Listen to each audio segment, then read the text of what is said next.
Hello friends, welcome to my channel.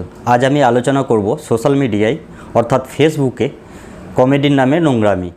কিছু content creator দেখা যাচ্ছে সোশ্যাল মিডিয়ায় কমেডির নামে খিস্তি, গালিগালাজ এসব ভিডিও আপলোড করছে।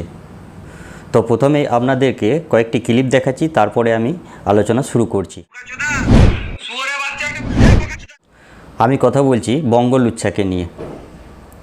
সোশ্যাল মিডিয়ার দৌলতে এরা আজ সেলিব্রিটি তো নয়, সো কল সেলিব্রিটি।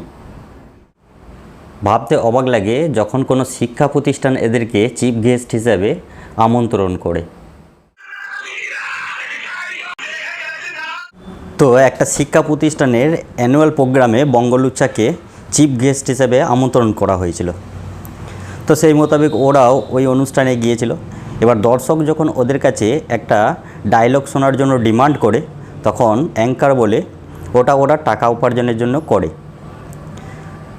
তো বঙ্গলুচ্ছা ওই অনুষ্ঠানে ডায়লগ শোনাতে পারেনি। তো আমার বলার বক্তব্য হলো, ওরকম কাজ করে কী বা লাভ? যদি আপনি আপনার কাজের নমুনা সমাজে দাঁড়িয়ে না দিতে পারেন, তাহলে ওরকম কাজ করে কোনো লাভ নেই।